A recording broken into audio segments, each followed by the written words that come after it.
स्वयं हितरवंश महाप्रभु के अनुयायी, अपने पुत्र को तो दीक्षा ही उन्होंने स्वामी जी से दिलवाई।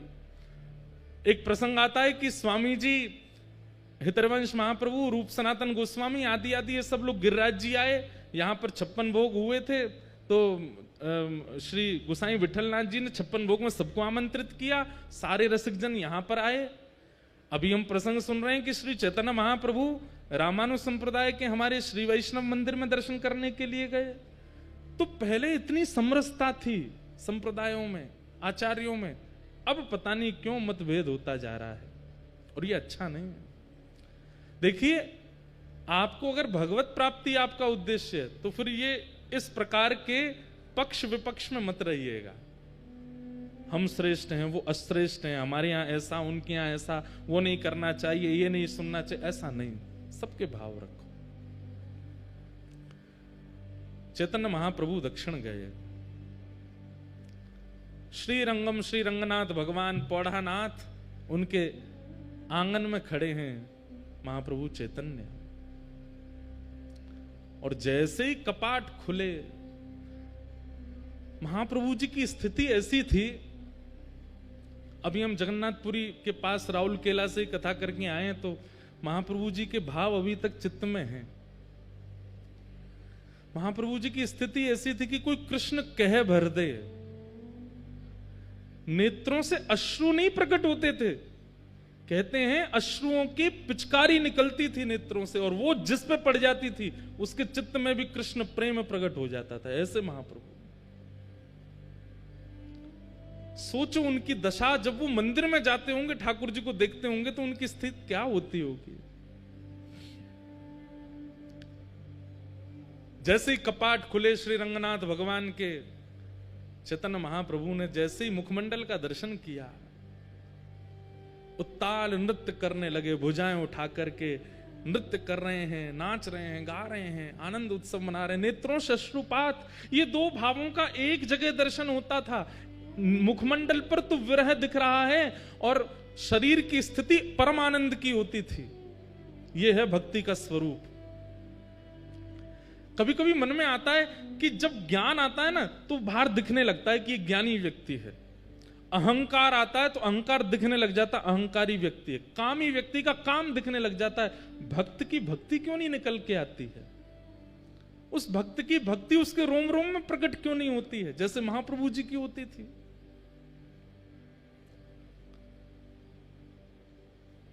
चैतन्य महाप्रभु भाव नृत्य कर रहे थे।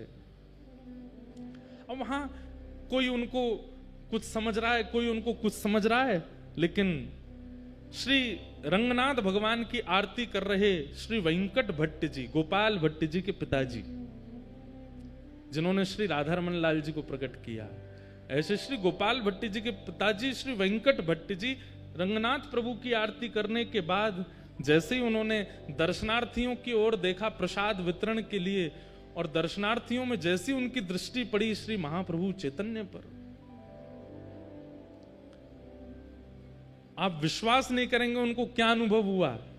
चैतन्य महाप्रभु को देखकर के उनके पलक झपकनी भूल गई।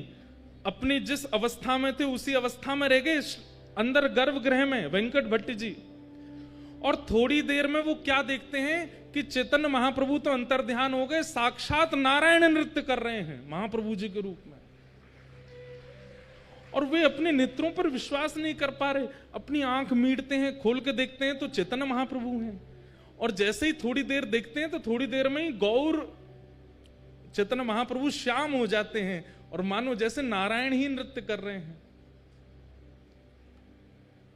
जैसे ही गर्भगृह में देखते हैं तो गर्भगृह में देखते हैं कि ठाकुर जी शेष शैया पे है ही नहीं, वो तो बाहर नृत्य कर रहे हैं। कभी दोनों युगल नृत्य करते हैं, कभी एकांत में चैतन्य महाप्रभु नृत्य करते हैं। इस स्थिति को देख करके श्री वेंकट भट्ट जी पहचान गए कि ये कोई सामान्य नहीं है। इनके नृत्य को कोई सामान्य समझ रहा होगा, इनके भाव को कोई कुछ समझ रहा होगा, पर ये सामान्य नहीं है, क्योंकि मुझे जो अनुभव हुआ मैं कैसे कहूं। बंधुओं, जब किसी महापुरुष का दर्शन करते हैं ना, तो उनका दर्शन करके उनके रूप, उनकी चाल, उनके पहनाव, उनके तिलक आदि, इन सबको अगर आप देख रहे हो तो अभी कुछ दिखा नहीं, अच्छा सुनो, हमारे बाबा गाते होंगे हरिप्रिया जी के पद, हरिप्रिया जी के पद सुने होंगे आपने।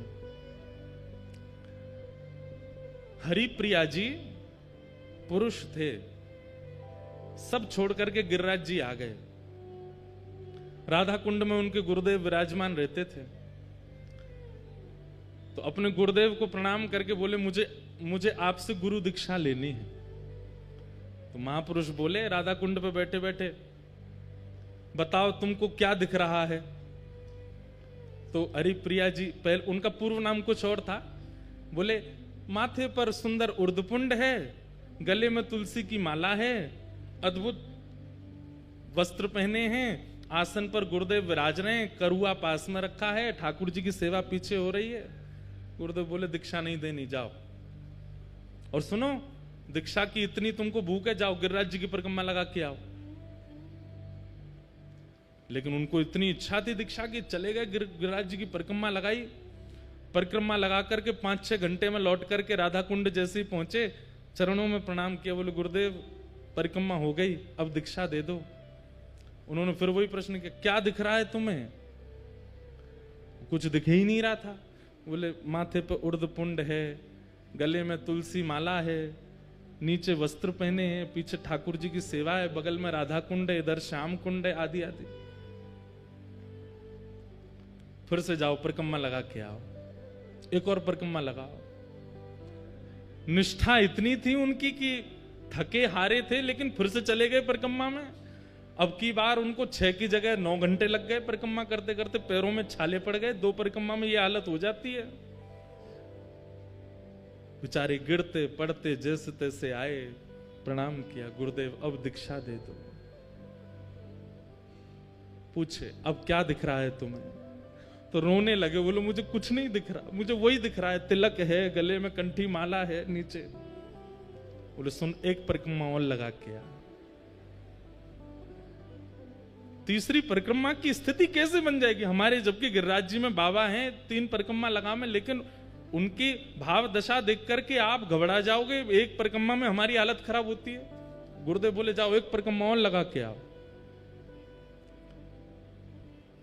गुरु आज्ञा मान करके चले तो गए, लेकिन गुरु की आज्ञा पर संशय नहीं किया, गुरु की आज्ञा पर बिल्कुल विचार नहीं किया, अपने पैरों के फोड़ों पर, पैरों में छालों पर चिंता नहीं की। गुरु आज्ञा कर रहे हैं, कुछ तो होगा, निकल गए। तीसरी बार जैसे वो जाने लगे तो उनके गुरुदेव पीछे बैठे बैठे देख रहे थे, उनके चरण की ओर देखा, छाले पड़े हैं, स्थिति चलने की नहीं है, और मैंने परिक्रमा की आज्ञा दी है, 22 किलोमीटर लगा के आनी है, तब दीक्षा मिलेगी, और ये चल दिया। तुरंत मन में आ गया भाव, श्री जी यहाँ पे कृपा करो। अब जैसे ही वो गिरिराज जी की परिक्रमा में गए तो उनको पहले तो लोग दिख रहे थे, पहले तो माताएं दिख रही थी, पहले तो भाई लोग दिख रहे थे। अब पता, अब लिख रहा है कि सब सहचरियां हैं, सब किसी के हाथ में चंवर है, किसी के हाथ में बीड़ा है, किसी के पास कुछ है, किसी के पास, सब अलग अलग दिख रहे हैं। साक्षात गिरिराज जी ऐसे लग रहे हैं मानो कोई निकुंज भवन है, या कि कोई अटारी पर कभी श्री जी आ रही हैं, कोई अटारी पर श्याम सुंदर आ रहे हैं, कभी कहीं से मोर बोल रहे हैं, कहीं कहीं वीणा बज रही है, कहीं पर बंशी बज रही है। अब पूरी दृष्टि ही बदल गई। 24 घंटे लगे उनको, और वृंदावन में संपूर्ण ब्रज का दर्शन कर लिया, संपूर्ण निकुंज लीला का दर्शन कर लिया। लौट करके जैसे ही अपने गुरुदेव के पास आए, प्रणाम किया, बोले लाला अब क्या दिख रहा है? अपने गुरुदेव को देख के कहते हैं, एक सखी विराज रही है, सुंदर नथनी पहनी है, कानन में कुंडल है, नेत्रन में काजल लगे हैं, सुंदर चुनरी ओढ़ी है, पीछे दर्पण है, बहुत सुंदर मणिमंडित नीचे सब फर्श है, यहां श्याम कुंड है, यहां राधा कुंड है, और मेरे गुरुदेव की गोद में प्रिया प्रियतम दोनों विराजमान है। जैसे ये दर्शन हुए तब उनको स्वीकार किया और उनका नाम रखा है श्री हरि प्रिया। उनके बड़े पद रसिक जन गाते हैं, एक आध दिन हम भी गाएंगे कथा में, श्री हरि प्रिया। मैं क्या बताना चाह रहा हूं आपको कि ब्रज में रहने वाले रसिक महापुरुष अगर इनके मन में आ गई कि याकू ब्रज को अनुभव होना चाहिए तो हो जाएगा। आपके अनेक प्रयासों से नहीं होगा, आपके अथक प्रयासों से नहीं होगा, किसी रसिक के मन में आ गई कि इसको ब्रज प्राप्त हो तो हो जाएगा।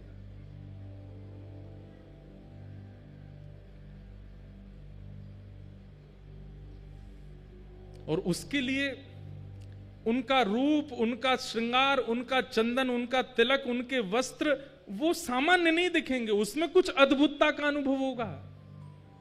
और जब तक वो अद्भुतता नहीं, जबरदस्ती की मत देखियो, कोई महापुरुष जा रहे हैं तुम जबरदस्ती ये तो देखो नथनी पहन के जा रहे हैं, कानन, जबरदस्ती नहीं देखना है।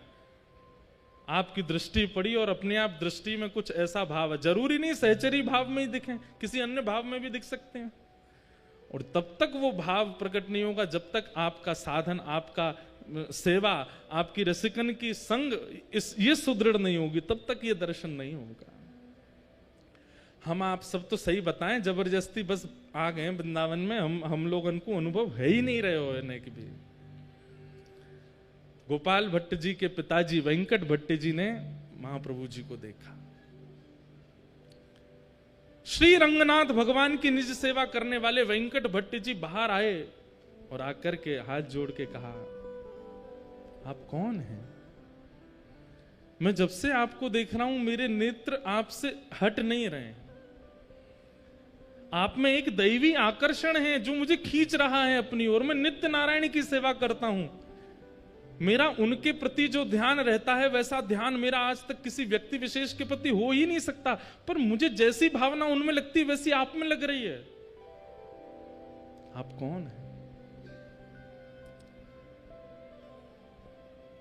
तब महाप्रभु जी ने अपना परिचय दिया। बोले, हम अभी विरक्त वेश में हो गए हैं और दक्षिण दर्शन करने के लिए आए, तो यहां पहुंच गए। वेंकट भट्ट जी ने निवेदन किया, बोले कि आप बस एक कृपा कर दीजिए, क्या कहां रहेंगे यहां पर? कोई निवास स्थान? बोले अभी तो कुछ नहीं। बोले हमारे घर चलिए ना, वहीं विराजिएगा, हम पर कृपा कर देना। ये वृंदावन महिमामृत की रूपरेखा बता रहे हैं, कैसे निर्माण हुआ वृंदावन महिमामृत। चैतन्य महाप्रभु वेंकट भट्ट जी के घर गए। वेंकट भट्ट जी के सुपुत्र हैं श्री गोपाल भट्ट। भगवान की गुण मंजरी।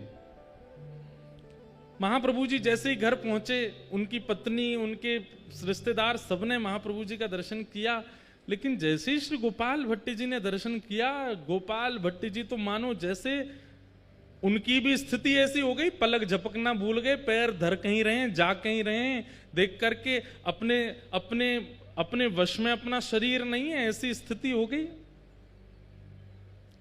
मैं एक बात कहा करता हूं, आचार्य चरणों के सन्मुख जाकर के अगर आपको ये याद रहा कि मैं किस कारण से आया था, मुझे क्या पूछना था, मुझे क्या बताना था, इतनी सुदबुद है तो समझो अभी कृपा ना भाई, विस्मृति हो जाए, भूल गए सब, तब समझो कि हां अब दर्शन भये महापुरुष के। भूल गए, प्रश्न याद नहीं आ रहा है, क्या सोच के आए थे भूल गए, लाए थे माला लेके आए थे, प्रसाद लेके आए थे, दक्षिणा पोशाक कुछ अर्पित कर, कुछ पता ही नहीं चल रहा है, उठा कुछ रहे हैं, धर कुछ रहे हैं, ऐसी स्थिति हो जाएगी। गोपाल भट्ट जी छोटे से हैं, अभी ज्यादा आयु नहीं है, लेकिन महाप्रभु जी को देख करके उनकी स्थिति ऐसी हो गई कि बस यही मेरे सब सर्वस्व है। इस सर्वस्व की भावना उनके प्रति प्रकट हो गई। महाप्रभु जी का एक वैष्णव भाव से जैसा सम्मान होना चाहिए, पूरे परिवार ने किया। माला पहनाई, चंदन लगाया, पोशाक उड़ाई, चरण धोए, सबने चरणामृत पिया। गोपाल भट्ट जी के मन में एक भावना आ गई, जब चरणामृत बांट रहे थे तो सबको थोड़ा थोड़ा ही दे रहे थे, मतलब जैसे एक ही बूंद गिरे, क्यों, जितना बच जाएगा सब मैं पी जाऊंगा, सबको बांट दूंगा तो मेरे लिए नहीं बचेगा, ऐसी भावना चित्त में आ गई। तो सब लोग हाथ पसार के खड़े, चरणामृत दो महाप्रभु जी का। तो गोपाल भट्ट जी छुआते हैं और न्यों देते हैं, एक ही बूंद गिरती है, अरे और दो, और नहीं इतना ही लो। और जैसे सब में बांट दिया, पता चली सब हो गया, जितना बचा सब पान कर गए स्वयं ही। आहा,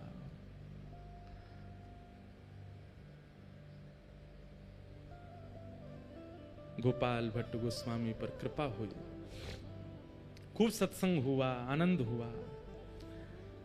अगले दिन श्री चैतन्य महाप्रभु प्रस्थान करने के लिए तैयार हुए। वेंकट भट्ट जी ने निवेदन किया, बोले कि महाप्रभु जी आप कहां जा रहे हैं? बोले अब यात्रा हो गई हमारी, अब आगे चलेंगे। बोले आज आषाढ़ शुक्ल एकादशी है, आज से चातुर्मास प्रारंभ हो रहा है, आपका प्रथम विरक्त वेश है, अब आप नहीं जा सकते यहां से, 4 महीना तो हिल नहीं सकते। और पूरा घर नृत्य करने लगा। चैतन्य महाप्रभु चिंता में बैठे, बोले कि ये क्या हुआ, आज से चातुर्मास प्रारंभ हो गया, मुझे तो याद ही नहीं था। और सबसे प्रसन्न होकर के झूम रहे हैं श्री गोपाल भट्ट गोस्वामी, छोटे से। बोले ये तो हम पर कृपा करने के लिए ऐसा योग बना है कि आप भूल गए और वो दिन आ गया कि अब आपको यहीं रहना पड़ेगा। महाप्रभु जी बोले कैसे बताऊं कि गोपाल भट्ट तुम गुणमंजरी हो, तुम ही वृंदावन में श्री राधा रमण जी को प्रकट करोगे। और राधा रमण प्रकट करता पर 1 आध 2 दिन 4 दिन की कृपा नहीं, यहां तो 4 महीना एक रसिक, एक महापुरुष की कृपा होगी, दृष्टि होगी, आस्वादन होगा, संग मिलेगा, तभी तो श्री गोपाल भट्ट जी प्रकट करेंगे। श्री गोपाल भट्ट की हृदय वेदना प्रगट्यो शाले ग्राम, रूप सुधा को खान हमारो श्री राधा रमण जी। इतनो प्यारो ठाकुर मिलो है, क्योंकि महाप्रभु जी की। और देखिए कृपा भी कहां, दक्षिण में जाकर के श्री वेंकट भट्ट जी के यहां रंगनाथ मंदिर के पुजारी के घर के बालक के ऊपर वृंदावन स्वयं चुनता है। आप वृंदावन को नहीं चुनते। वृंदावन को अगर आपको चुनना होगा तो आपको रसातल से ले आया जाएगा, क्योंकि आओ भाई वृंदावन में रहो, तुम वृंदावन के हो। महाप्रभु जी 4 महीने वहां विराजे। वेंकट भट्ट जी के छोटे भाई थे, उनका नाम था प्रबुद्ध भट्ट। वे बहुत पहले ही घर परिवार छोड़ के संन्यास आश्रम उन्होंने ग्रहण कर लिया था। परम विद्वान, परम ज्ञानी और काशी में विराजमान थे।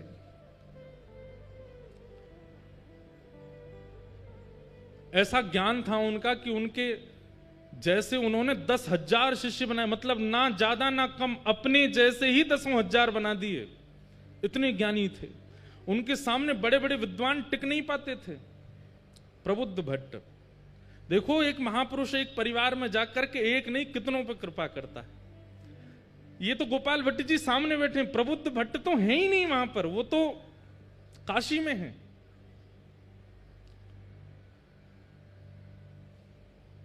कभी कभी अपने घर की पूछते थे क्या चल रहा है घर पर, तो उन्होंने पूछताछ करी, भैया हमारे दक्षिण में हमारे परिवार में सब आनंद मंगल है। कोई गया था दक्षिण से, उसने जाकर के बताया, बोले महाराज आनंद मंगल, आपके यहाँ तो वेद पाठ आदि सब बंद हो गए, आपके यहाँ पे नित्य पूजा आदि यज्ञ हवन होम होते थे, सब बंद हो गया, अब तो एक ही चीज होती है। बोले क्या? भुजा उठा के हरि हरि बोलो, हरि हरि बोलो, सब प्रेम से बोलो, हरि बोलो, ये सब होता है। प्रबुद्ध भट्ट जी बोले ये कौन कर गया, ये क्या बोल रहे हो, ऐसा हो ही नहीं सकता। हमारे दोनों बड़े भैया बड़े वैदिक हैं और बड़े कर्मनिष्ठ हैं, कर्मकांड तो हमारे यहाँ रोज हवन होता है, रोज यज्ञ होता है, नियम से वेंकट रंगनाथ भगवान की सेवा अर्चना कैंकर्य होता है, ये क्या बोल रहे हो? बोले अरे महाराज आपको नहीं पता, आपके यहाँ की स्थिति सब बिगड़ गई है। कारण? बोले कारण कोई कृष्ण चैतन्य महाप्रभु हैं, वो पहुंच गए। कहते हैं उनको देखते ही प्रेम प्रकट हो जाता है चित्त में, उनको देखते ही भाव प्रकट हो जाता है। उन्होंने जाकर के आपके परिवार के ऊपर ऐसा टोना किया है, सब एक तरफ धर के केवल और केवल हरिनाम संकीर्तन करते हैं। ये सुनकर के प्रबुद्ध भट्ट जी को बड़ा क्रोध आया। बोले इसकी जानकारी बताओ तो मुझे, कौन है चैतन्य कृष्ण? उनके बारे में सब बताया। बोले कि अभी जगन्नाथपुरी में विराज रहे हैं और महाराज इनके ऊपर ऐसी शक्ति है, ऐसा टोन। अब ये तो देखो आज भी होता है, ये आज भी होता है। हमारे चित्र विचित्र बाबा गाते हैं, लोग बाग झूमते हैं, आनंद करते हैं, तो 4 लोग बैठ के यूं भी कहते होंगे ये कुछ पी के आते हैं जो इनकी आवाज ऐसी आ जाती है, ये कुछ खा के आते होंगे ऐसा जो इनके स्वर ऐसे हो जाते हैं। हमारी पूनम दीदी जब गाती हैं तो भाव में नेत्रों से आंसू गिरने लगते हैं, उसमें भी लोग बाग बोले जबरदस्ती रोती हैं, इनके भाव नहीं आ रहे हैं, जबरदस्ती। लोग बाग बोलते हैं, लोग बोलना बंद नहीं करेंगे। आप भाव से राधा रमन जी के मंदिर में जाके नृत्य करने लग जाओ, उधर नचकैया खड़ो है, नाच रहो है, ठाकुर जी के आगे भी मान नहीं रहे हो, यहीं पे नाच रहो है। आजकल हमारे लिए भी बन नहीं है बातें, तो क्या ये तो जब महाप्रभु जी को नहीं छोड़ा, जब मीराबाई को नहीं छोड़ा लोगों ने, तो फिर ये हम तो कहां नेक नेक से बालक हैं, हमको कैसे छोड़ दें। और ये भी कृपा है आपके लिए। 4 लोग यूं कहें पाखंड है तब समझो कि हाँ बढ़िया है, ये भक्ति के आसपास सिक्योरिटी गार्ड तो भी आ गए। हमारे प्रेमानंद जी महाराज बेचारे कैसा राधा नाम प्रचार कर रहे हैं, उनके पीछे भी लोग पड़े रहते हैं, कुछ ना कुछ बोलते रहते हैं, कहते रहते हैं, करते रहते हैं। परंतु ये बात मान लीजिएगा, ये आपकी भक्ति की सिक्योरिटी हो रही है, अच्छा है। भ्रात श्री प्रबोधानंद जी कहते हैं, भ्रातः तिष्ठ टले टले विटपिनाम ग्रामेषु भिक्षाम अटः। नहीं, श्री रूप गोस्वामी कहते हैं, स्वच्छंदम पिबयामुनम जलमलम चीराणि कंथाम कुरु सम्मानम कलयाति घोर गरलम नीचपुमानम सुधा। वृंदावन में तो आपकी निंदा होने लग जाए तो समझो अब भक्ति सुरक्षित है, अब भक्ति बढ़िया हमारी। अब यहाँ पे कोई की आंच नहीं आवेगी, बढ़िया है। बाहर खड़े हैं 4 पहरेदार, बहुत सम्मान होने लग जाए तो घबरा जाना कि कहीं हमारा नाम ना छूट जाए। तो प्रबुद्धानंद जी ने जैसे ही सुना, अच्छा प्रकाशानंद नाम हो गया था उनका, प्रकाशानंद जी ने जैसे सुना, अच्छा इसने मेरे घर जाकर के सबको, बोले हमारा वो गोपाल भट्ट, उसकी क्या स्थिति है, वो तो बालक है, वो तो ठीक है, उसको बुला दो। बोले उसकी तो पूछो ही मत, वो तो दिन रात रोते रहते हैं। बोले दिन रात, बोले ठाकुर जी को नहीं, चेतन महाप्रभु को याद करके रोते हैं। प्रकाशानंद जी बोले ढूंढो इसको, कहां है। बोले ये तो अभी वहां हैं जगन्नाथपुरी में, इनको पत्र लिखो। पत्र लिख करके चेतन महाप्रभु को भेजा। और क्या लिखते हैं पत्र में, अरे चैतन्य, ना कोई नाम, ना कोई सम्मान, ना कोई उपाधि, चैतन्य।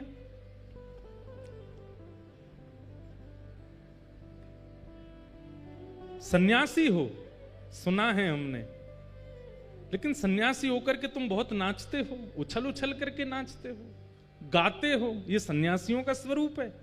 अरे सन्यासी हो तो सन्यासियों की तरह रहा करो। ये किस प्रकार का रूप प्रकट कर रहे हो।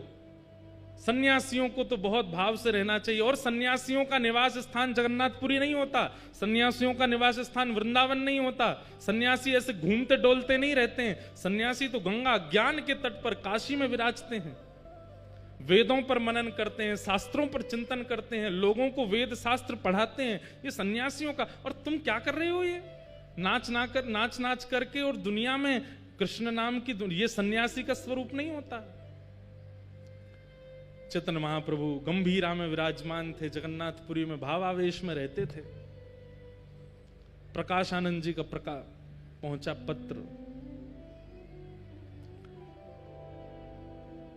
पत्र पढ़कर के शिष्यगण सब सुनाने लगे।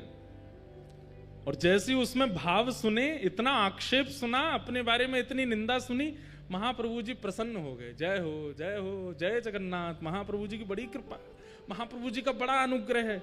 अरे भैया आज तो उत्सव होना चाहिए, लड्डू बांटो लड्डू बांटो। अच्छा है, जय हो हमारे गोपेश बाबा की जय हो।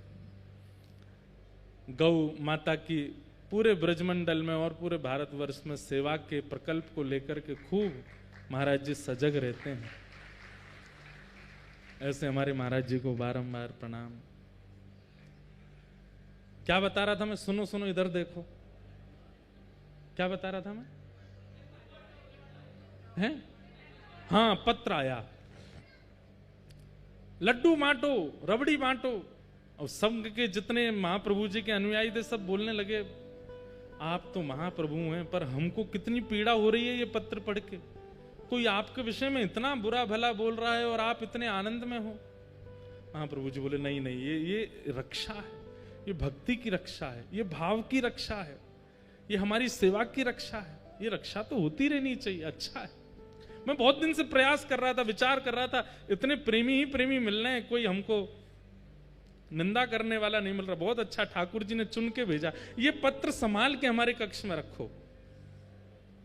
ऐसे महाप्रभु जी। लेकिन उनके परम शिष्य स्वरूप दामोदर दास जी बोले, इसका उत्तर तो मिलेगा। महाप्रभु जी आप शांत रहिए, हम उत्तर भेज दे। बोले नहीं, उत्तर में कुछ ऐसा नहीं, ऐसा कुछ नहीं लिखेंगे, आपको पढ़वा के ही भेजेंगे। और उन्होंने उत्तर में क्या लिखा? हे प्यारे सखा, आपने जो बात कही कि सन्यासी को काशी में रहना चाहिए, गंगा के तट पर रहना चाहिए, शिव की आराधना करनी चाहिए, वेद वेदांतों का नियम पाठ करना चाहिए, आदि आदि। बोले आप जिन शिव की आराधना करते हैं, उन शिव के मस्तक पर जो गंगा है ना, वो महाप्रभु जगन्नाथ जी के चरणों से ही प्रकट होती है। श्री कृष्ण के चरणों से ही प्रकट होने वाली गंगा है, जिसके तट पर काशी विराजमान है। आप तो उस गंगा के तट पर रहते हैं जो ठाकुर जी के चरणामृत है। हम तो जगन्नाथपुरी में महाप्रभु जी के संग ही रहते हैं। जिनके चरणों से गंगा निकली, हम उनके साथ रहते हैं। और आप काशी की इतनी महिमा बता रहे हो कि काशी में मुक्ति मिलती है, सन्यासियों को रहना चाहिए, आदि आदि। वहां पर महादेव कान में मंत्र बोलते हैं काशी में। ऐसा कहते हैं मणिकर्णिका पर अगर संस्कार हो जाए किसी का, तो जीवन में उसने कितने भी पाप किए हों, महादेव उसके कान में राम तारक मंत्र बोलते हैं, उसकी सीधे भगवत प्राप्ति होती है। काशी में अंतिम संस्कार की बड़ी महिमा है। बोले वहां महादेव भी कान में आकर के राम कृष्ण का ही नाम बोलते हैं। तो इसलिए सन्यासी अगर काशी में ना रहे तो इसमें कोई दिक्कत नहीं है, वो तो साक्षात कृष्ण के साथ रहते हैं। ऐसा करके पत्र भेज दिया। लेकिन निंदा करने वालों को उत्तर देने से वो निंदा करना बंद नहीं करते, और ज्यादा करते हैं। प्रकाशानंद जी बोले, जानते नहीं है मैं कौन हूं और मुझे उत्तर दे रहे हैं, रुक जाओ मैं इनको बताता हूं। प्रकाशानंद जी पत्र लिखते हैं, हे चैतन्य, ऐसे ही बोलते हैं, मैंने सुना है तुम दाल भात खाते हो, उसमें घी डाल डाल के खाते हो, छेना पोड़ा खाते हो, रसगुल्ला उड़ाते हो, महाप्रभु जगन्नाथ जी के 56 भोग बनते हैं। ये सन्यासी का भोजन है? सन्यासी तो एक समय पाता है, सन्यासी को तो ऐसे रहना चाहिए, सन्यासी तो आसन नहीं रखता, सन्यासी अपने भवन नहीं बनाता, सन्यासी ऐसे नहीं करता, आदि आदि सब बात बोल दी। बोले तुम तो नृत्य करते हो, ठुमक ठुमक के नाचते हो, उछल उछल के कीर्तन करते हो ठाकुर जी का, और 56 भोग उड़ाते हो। अरे तुम जानते हो वशिष्ठ ऋषि, तुम जानते हो कैसे कैसे सन्यासी परंपरा में हुए, उन्होंने भोजन प्रसाद त्यागा, तब जाकर के ठाकुर जी का भजन किया। और इतना होने के बाद भी उनके जीवन में विषयों ने कहीं ना कहीं आक्रमण कर दिया, और तुम तो महाप्रसाद पाते हो। और जगन्नाथपुरी में तो एकादशी भी नहीं होती है, वहां तो चकाचक स्कंद पुराण में आकंठ पाना चाहिए एकादशी के दिन। बोले इतना प्रसाद पाकर के, इतने 56 भोग पाकर के तुम सन्यास धर्म का निर्वहन कर ही नहीं सकते हो। ऐसा हो ही नहीं सकता कि विकार और विषय तुम्हारे चित्त में ना आते हों। ये पाखंड बंद करो, ऐसा करके पत्र लिख दिया। चैतन्य महाप्रभु के पास पत्र आया। महाप्रभु जी, किसका पत्र आया? बोले प्रकाशानंद सरस्वती, गोपाल भट्टी जी के चाचा जी। क्या लिखा? अरे ये तो मेरे परम प्रिय हैं, इन्होंने क्या लिख के भेजा जरा बताओ तो। सब शिष्यों में होड़ लगी, इनके सामने पढ़ना ही नहीं है, कुछ उल्टा ही लिख के भेजा होगा। महाप्रभु जी बोले बैठो यहीं पर, यहीं पढ़ के सुनाओ क्या लिखा है। पढ़ के पूरा बताया, ये लिखा है, ये लिखा है, ये लिखा। महाप्रभु जी और खुश हो, बोले लड्डू बंटवाओ, रबड़ी बंटवाओ, 56 भोग लगवाओ, आज भक्ति की और रक्षा हो रही है। अब नियम की रक्षा हो, पहले भक्ति की रक्षा, अब नियम की रक्षा हो रही है, अब सन्यास धर्म की रक्षा हो रही है। भैया इनका पत्र जब जब आए मेरे को जरूर सुनाना। लेकिन शिष्यों ने कहा ये अच्छा नहीं है, ये तो गलत बोल रहे, उत्तर तो देंगे। उत्तर में लिख करके भेजा, महाराज जंगल का राजा शेर मांस खाता है, हिरणों को खा जाता है, इतना मांस भक्षी होता है, पर कहते हैं साल में एक बार सहवास करता है बस। ऐसा दूषित भोजन करने वाला और काम पर इतना विजय उसका, और वहीं वृक्षों पर रहने वाले ये पक्षी जो तिनका खाते हैं, दाल खाते हैं, उड़द सूखे सूखे कंकड़ खा जाते हैं, सूखे सूखे ये सब खा करके अपना पेट भरते हैं, और इनके काम में कभी भी कटौती नहीं होती, महाकामी होते हैं। आप यदि आहार से जीवन यापन की बात कर रहे हैं तो फिर सारे विषय शेर में होने चाहिए थे, लेकिन वो तो काम पर विजय प्राप्त करके बैठा है, और ये सारे पशु पक्षी सारे बड़ा अल्प आहार लेने वाले, इन पर काम पर विजय नहीं है, इस पर क्या कहेंगे आप? जब ये पत्र लिख करके भेजा तो प्रकाशानंद जी तो और ज्यादा आग बबूला हो गए। अपने शिष्यों से बोले इसको पकड़ करके काशी लेके आओ, इस चैतन्य को मैं बताता हूं, ये मेरे सामने तो आए। बंधुओं एक बात सुनिएगा, सब साधन कर लीजिए जीवन में, लेकिन उस साधन का अहंकार नष्ट करने की सामर्थ्य केवल और केवल प्रेम लक्षणा भक्ति में है। अगर प्रेम लक्षणा भक्ति जीवन में नहीं है और आपका नाम जब 2 लाख पहुंच गया है, अभिमान आएगा।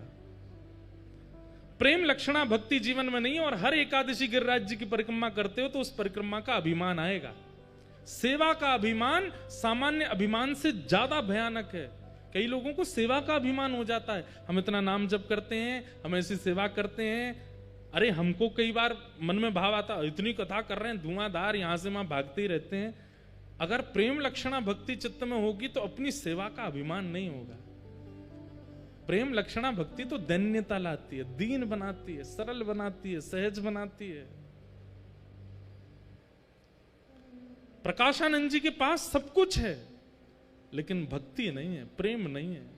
उनको वेद वेदांत कंठस्थ याद हैं, जहां से जब चाहे उस श्रुति का पाठ शुरू कर देते हैं, लेकिन प्रेम भक्ति नहीं है। लेकिन कृपा तो इन पर करनी है, और वो समय आया। ये पत्रों से आदान प्रदान तो बहुत दिनों तक चलता रहा, बहुत निंदा करने लगे सब जगह महाप्रभु जी की, लेकिन एक बार समय आया। क्या? महाप्रभु जी काशी पधारे और तपन मिश्र नाम के एक भक्त थे, उनके यहां महाप्रभु जी विराजमान थे। इनको पता चला प्रकाशानंद जी को कि वही कृष्ण चैतन्य काशी आया है। बोले इसको कैसे भी करके मेरे सामने ले आओ। ये मेरे सामने आया नहीं और मैंने अपने वेद वेदांतों के बाणों से इसका पर्दाफाश कर दूंगा। ऐसे ऐसे बात। अब सोचो कितना घनघोर वैष्णव अपराध इनसे बन रहा है। वैष्णव अपराध के 2 ही निधान हैं। पहला निधान तो बहुसंख्या में वैष्णव यदि क्षमा कर दें तो वैष्णव अपराध दूर होगा, या जिसके प्रति वैष्णव अपराध बना है वो क्षमा कर दे तो वैष्णव अपराध दूर होगा। इतना भयानक वैष्णव अपराध बन गया था इनसे। अब महाप्रभु जी को इनके पत्रों से चिंता होती थी। क्या चिंता होती थी कि बोले भैया इनको गति कहां मिलेगी, ये जिस तरीके की भाषा बोलते हैं, जितना अपमान करते हैं, भले ही कुछ नहीं है लेकिन कृष्ण नाम तो बोलते ही हैं, इनकी गति कैसे होगी। अब महाप्रभु जी ने मन बनाया कि मुझे इनसे एक बार तो मिलना है। लेकिन कैसे मिलन हो? तब काशी में एक सन्यासियों की सभा हुई और उस सभा में सब सन्यासी पधारे, सब वेदज्ञ पधारे, सब ज्ञानी पधारे। तभी लोगों ने जाकर के प्रार्थना की महाप्रभु जी से कि आप भी चलो। महाप्रभु जी बोले हम भीड़ में नहीं जाते, सभा में नहीं जाते। बोले नहीं महाप्रभु जी आप चलेंगे, इतने लोगों को दर्शन होगा, चलिए ना। महाप्रभु जी आए,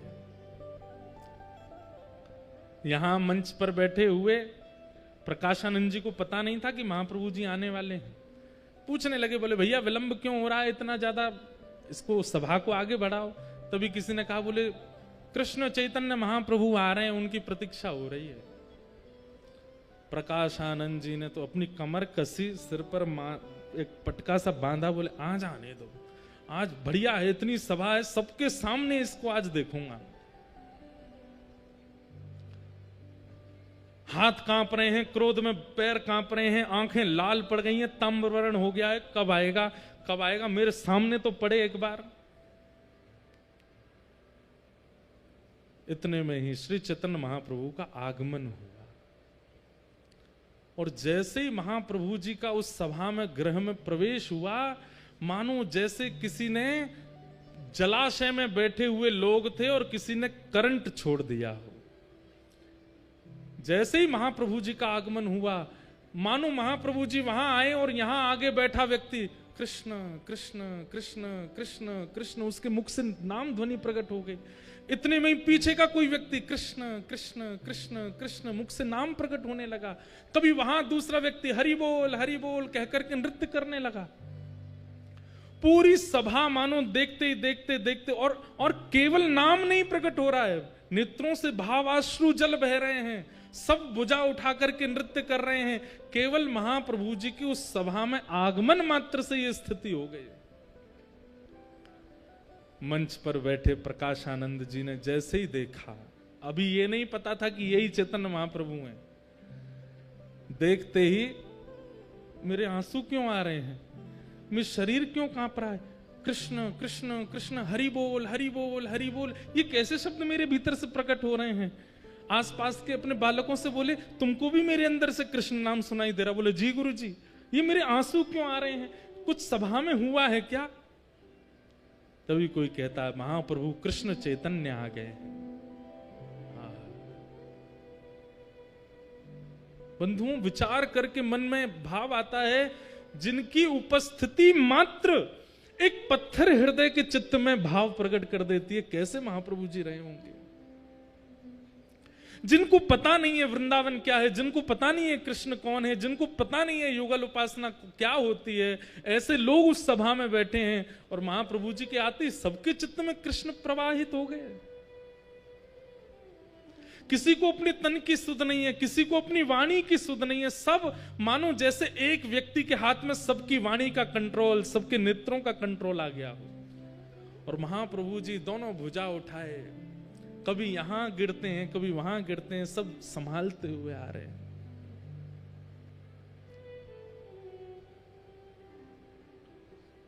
प्रकाशानंद जी अपने क्रोध विरोध को तो भूल गए, मुख से नाम प्रकट हो गया, नेत्रों से आंसू प्रकट हो गए,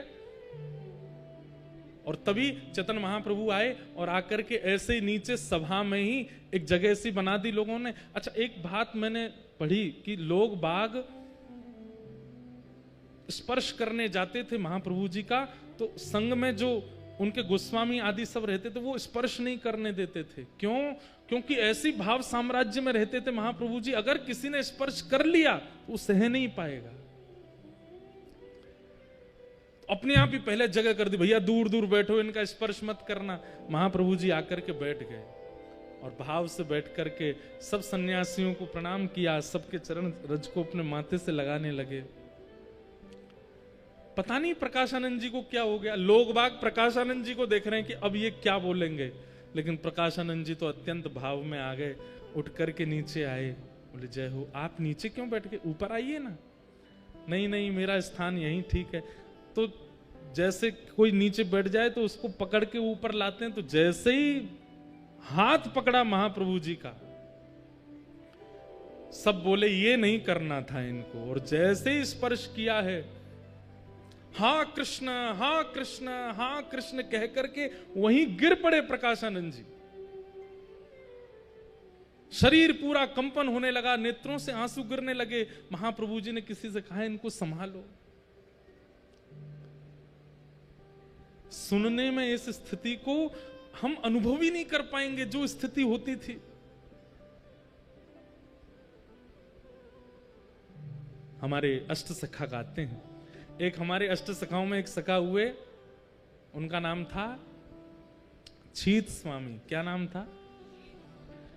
पहले इनका नाम था छीतू पंडा। क्या नाम था? ये बड़े उग्र स्वभाव के और मजाक मतलब संतों की उपहास करना, उनकी मजाक उड़ाना। उस काल में मथुरा आए थे हमारे श्री वल्लभाचार्य जी महाराज, और ये उनकी परीक्षा लेने के लिए गए थे। लेकिन जैसे ही महाप्रभु जी का दर्शन किया, दर्शन करते ही चित्त से सारे विकार खत्म हो गए, नेत्रों से आंसू गिरने लगे। छीत स्वामी जी ने एक पद गाया, और वही पद आज प्रकाशानंद जी के मुख से मानो प्रकट हो रहा हो महाप्रभु जी को देख करके। भई अब गिरधर सो पहचान, भई अब गिरधर सो पहचान, भई अब गिरधर सो पहचान, भई अब गिरधर सो पहचान। मतलब रसिक जनों के दर्शन बिना पढ़े बिना सुने, केवल दर्शन से ठाकुर जी की अपने आप पहचान होने लग गई। ठाकुर जी अपने आप समझ में आने लगे। कहां इतनी कथाएं, इतने प्रवचन सुनने के बाद भी ठाकुर जी का अनुभव नहीं होता, लेकिन एक रसिक की दृष्टि मात्र पढ़ने से ठाकुर जी से पहचान होने लगी। छीत स्वामी जी कह रहे हैं, मैंने कोई साधन नहीं किया, मैंने यमुना स्नान नहीं किया, मैंने कभी जाप नहीं किया, लेकिन इनके सामने बैठने मात्र से मुझे ठाकुर जी के रूप का बोध हो गया। तब उन्होंने ये गाया, भई अब गिरधर सो पहचान, भई अब गिरधर सो पहचान। कपट रूप छलवे को आयो, कपट रूप छलवे को आयो, पुरुषोत्तम नहीं जान, पुरुषोत्तम नहीं जान, भई अब गिरधर सो पहचान, भई अब गिरधर सो पहचान। भई अब गिरधर सो पहचान, भई अब गिरधर सो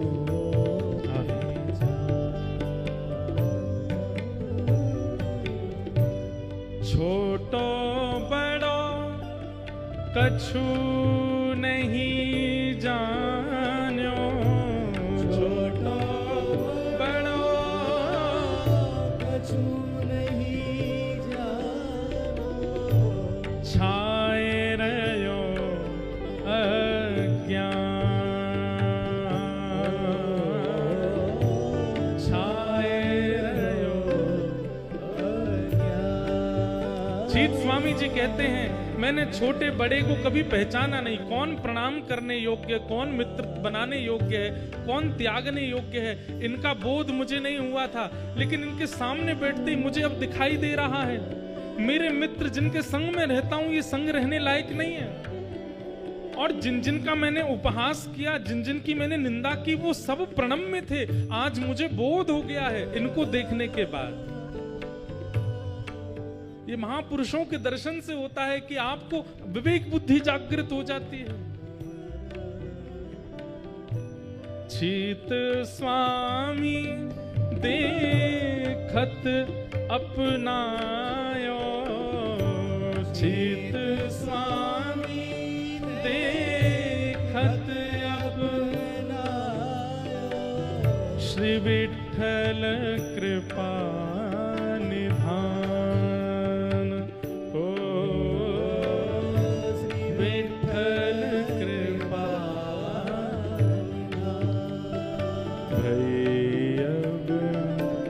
गिरधर सो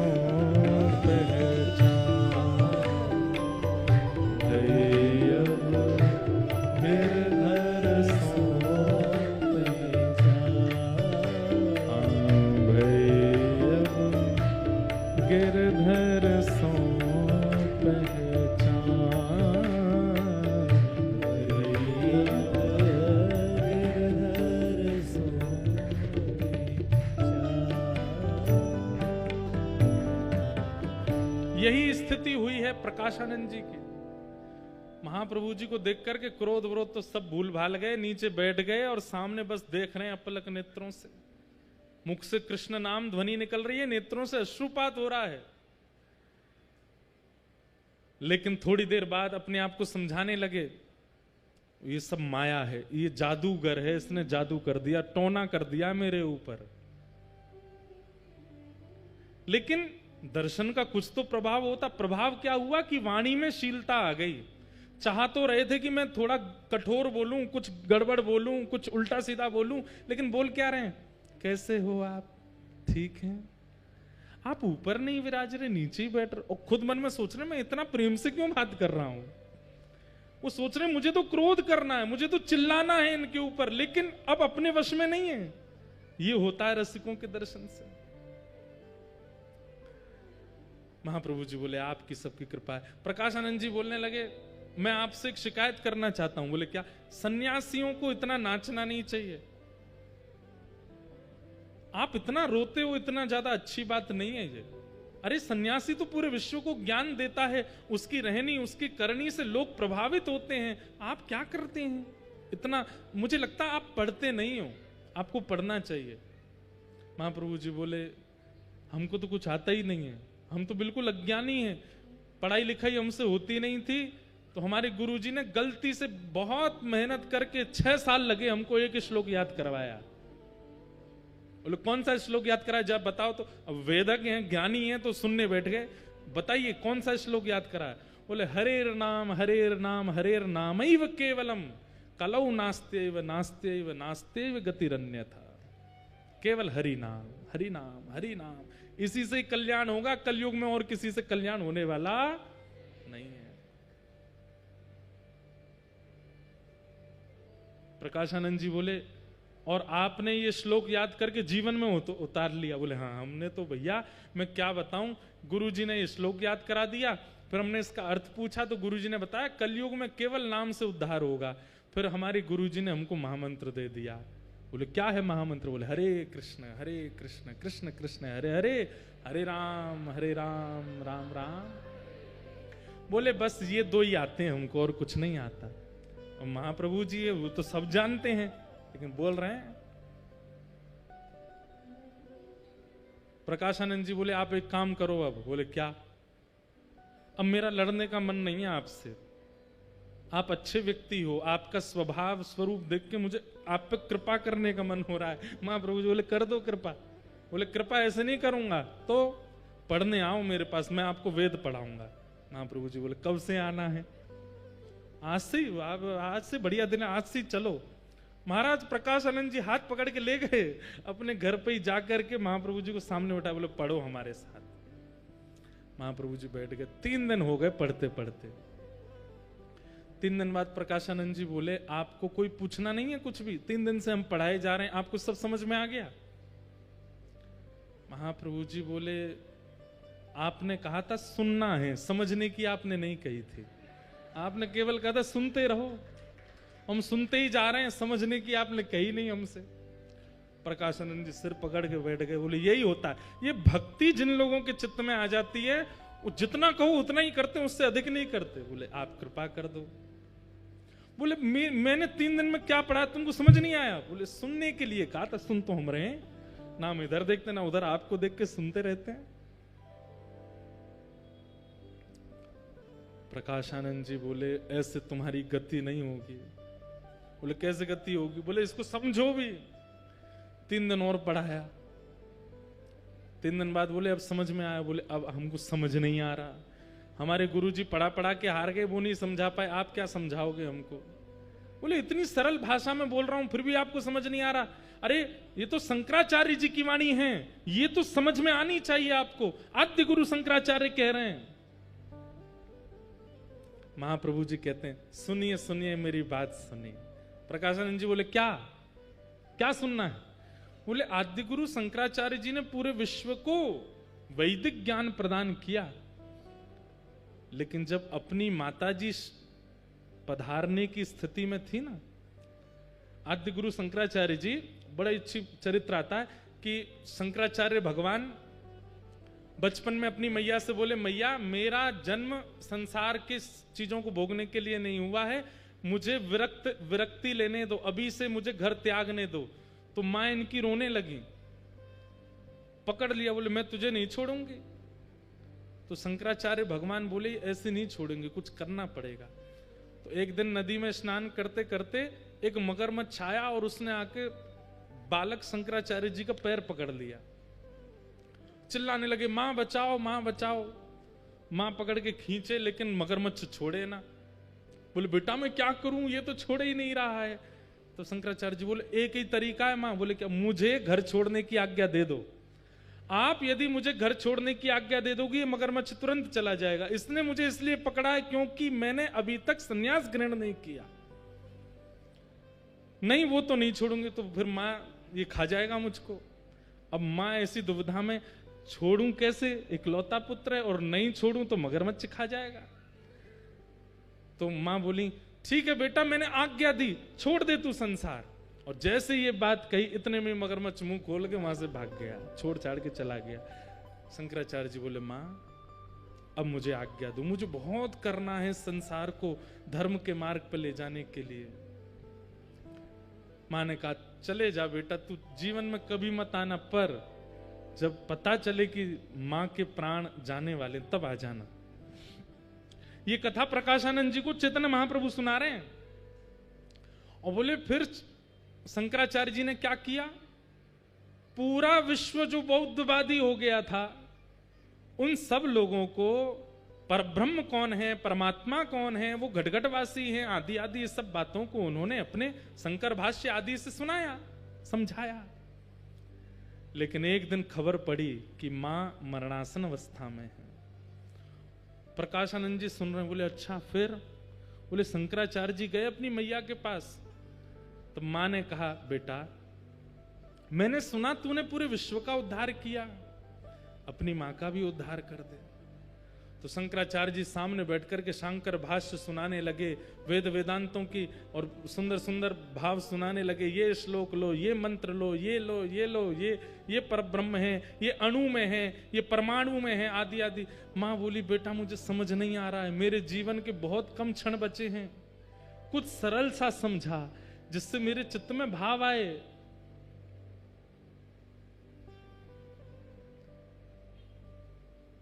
तब पता है प्रकाशानंद शंकराचार्य जी ने क्या सुनाया? बोले क्या सुनाया? बोले श्री कृष्णाष्टकम भजे ब्रजैकमण्डलम समस्त पाप खंडनम।